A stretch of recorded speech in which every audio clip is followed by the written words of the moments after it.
Technical programming চ্যানেলে আপনাকে স্বাগত।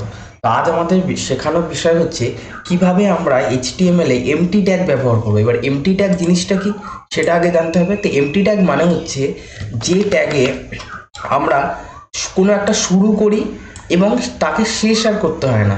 এছাড়া আর কোন ট্যাগ ব্যবহার করা হয় আমাদের HTML এ? Container tag. যেরকম HTML হচ্ছে একটা কন্টেনার ট্যাগ, যেটা একটা শুরু হয়েছে এবং তার একটা শেষ আছে, যার মাঝখানে কোনো না কিছু লেখা, কোনো না কোনো কিছু লেখা একটা কন্টেন করে রেখেছে, মানে রেখেছে ভেতরে।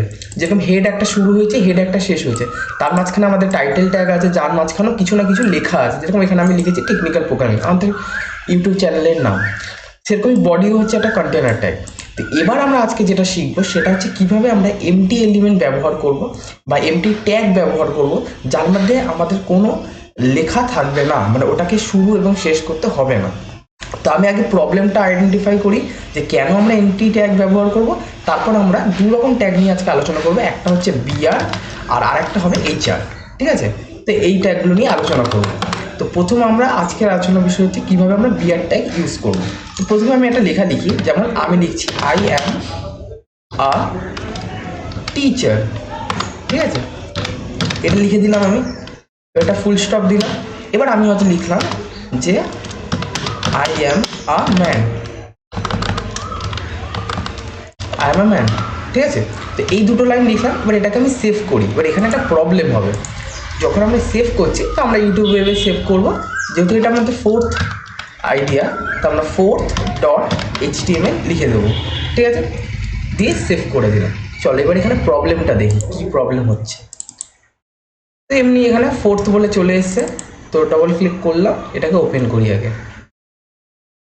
একদম I am a teacher, I am a man দুটোই লেখা এসছে, কিন্তু আমি চাই আই এম আ টিচার লেখাটা এখানে আছে আর আই এম আ ম্যান লেখাটা নিচের লাইনে আসবে। এবার সেটা কি করে আনবো? এটা হচ্ছে একটা প্রবলেম। এটাকে আমরা নিচে আনবো কিভাবে? তা আমরা একটা কাজ করতে পারি, যদি আমরা এরকম ভাবি যে আমরা যদি এন্টার দিয়ে লিখি তাহলে হয়তো লেখাটা নিচে আসবে, এরকম ভাবা যেতেই পারে। তো Ctrl+S দিলাম, মানে সেভ করলাম, আর এখানে এসে রিফ্রেশ করছি, কিন্তু তাও এখানে আসছে না। নিচে তো আনতে হবে আমাকে আই এম আ ম্যান লেখাটা, কিন্তু ওটা তো নিচে আসছে না। তাহলে কি করতে পারি? তখন আমাদের একটা ট্যাগ আসে এই জায়গায়, এখানে, সেটা হচ্ছে বিআর ট্যাগ। বিআর মানে হচ্ছে ব্রেক দ্য লাইন। ভালো করে মনে করবে, বিআর কথাটা এসেছে ব্রেক দ্য লাইন কথাটা থেকে, ঠিক আছে? বিআর।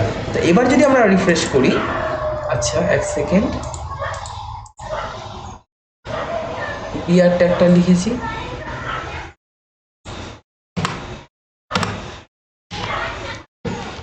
আচ্ছা আমি সেভ করিনি।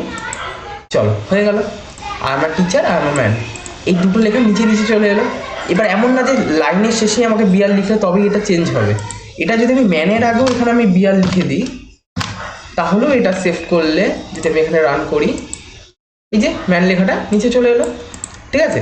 আচ্ছা লেখাটা দেখতে যদি অসুবিধা হয় তাহলে একটা কাজ করছি, আমি অলরেডি ফন্ট ট্যাগের কাজ শিখিয়েছি, তো এর আগের ভিডিওতে আমি সেটা শিখিয়েছি, সেটা অবশ্যই দেখে নিও, আমি ডিসক্রিপশনে লিঙ্ক দিয়ে দেবো। এটা একটা HTML সিরিজ চলছে, যেখানে আমরা নানান ধরনের শেখার জিনিসগুলো শিখছি, যে কিভাবে আমরা ফন্ট বড় করব বা কিভাবে আমরা এটাকে কপি করি একবার, আরো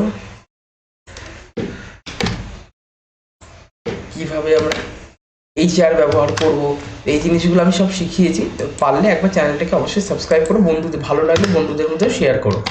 এটা আমি ফন্ট ট্যাগ ব্যবহার করেছি যাতে সাইজটা, মাঝখানে লেখার সাইজটা বেড়ে যায়, যাতে তোমাদের বুঝতে সুবিধা হয়, ঠিক আছে? আমি সেভ করে রান করে দিলাম, লেখাটা বড় হয়ে গেল, I am a teacher, I am a man, ঠিক আছে? এই লেখাগুলো এলো। এবার আই এম আ টিচার এই কথাটার পরে আমি একটা লাইন টানতে চাই, ঠিক আছে? যেরকম একটা হরাইজন্টাল লাইন হয় সেরকম একটা লাইন ব্যবহার করতে চাই, সেটা আমি কি করে করব? ঠিক আছে, তাহলে আই এম আ টিচারের পরে আমি বলেছি, তাহলে এখানে আমি একটা এন্টার দিয়ে দিচ্ছি, ঠিক আছে? এন্টার দিয়ে দিচ্ছি। এখানে আমি একটা ট্যাগ ইউজ করবো, সেটা কি ট্যাগ? সেটা হচ্ছে HR ট্যাগ ব্যবহার করবো। আর HR ট্যাগের কাজ কি? HR ট্যাগ কি করে? একটা হরাইজন্টাল লাইন ব্যবহার করে, বা হরাইজন্টাল রুলার বলতে পারো, যেটা HR এর full form, horizontal ruler. HR tag আমরা ব্যবহার করবো। এর ফলে কি হবে? আমি Ctrl+S দিচ্ছি, চলো ডিফারেন্সটা বুঝতেই পারবে। এক্ষুনি একটা লাইন তৈরি হয়ে গেল, হরাইজন্টাল লাইন। এবার আমরা চাইলে এর সাইজও কন্ট্রোল করতে পারি। যদি আমরা চাই যে পুরো গোটা লাইন হবে না, শুধু মাঝখান থেকে লাইন হবে, সেটাও আমরা কন্ট্রোল করতে পারি। সেগুলো হচ্ছে অ্যাট্রিবিউট। এইচআর হচ্ছে একটা ট্যাগ, এর অ্যাট্রিবিউট হচ্ছে সাইজ। সাইজ যদি আমি দিই, ধরে নাও দিলাম 5, কন্ট্রোল এস, রান করলাম, দেখো এর সাইজটা কিন্তু বাড়লো, যার ফলে লেখাটা নিচে নেমে গেল, দেখতেই পাচ্ছ সাইজটা বাড়ছে। আমি আরও এটা ভালো করে বোঝানোর জন্য 5-এর জায়গায় 20 করে দিই, ঠিক আছে, কন্ট্রোল এস, আর এই দেখো এটা বড় হলো, ঠিক আছে। তো আমি এত বড় তো করবো না, তো এটাকে আমি অন্তত 5ই রাখছি, কন্ট্রোল এস। সাইজ ছাড়াও এর একটা অ্যাট্রিবিউট আছে, সেটা হচ্ছে কালার।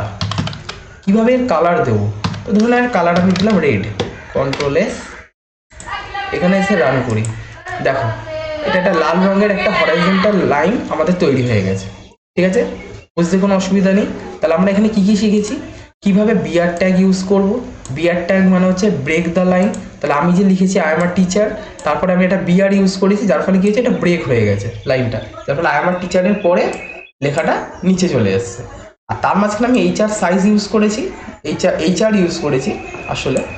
আর সাইজ আর কালার হচ্ছে এইচআর এর একটা অ্যাট্রিবিউট, বা যেটাকে বলতে পারো এইচআর এর একটা মডিউল, যার সাহায্যে আমরা কি করতে পারি, আমরা এইচআর এর এই যে এইচআরকে আরো ভালোভাবে ইউজ করতে পারি। এইচআর মানে হচ্ছে জাস্ট একটা লাইন টেনে দেবে, তো সেই লাইনটা কিরকম হবে, তার সাইজ কত হবে, তার কালার কি হবে, সেগুলো আমরা এখানে ব্যবহার করতে পারি।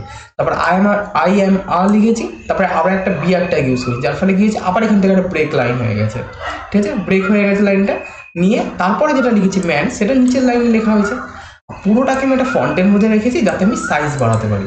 আর ফন্টের মধ্যে শুধু সাইজ নয়, কালার, অ্যালাইন সব কিছু করা যায়। তো এর জন্য আমি ফন্টের একটা পুরো ভিডিও, ডেডিকেটেড ভিডিও তৈরি করেছি, অবশ্যই প্লেলিস্টটিকে চেক আউট করো, যেটা আমি এখানে দিয়ে রাখবো।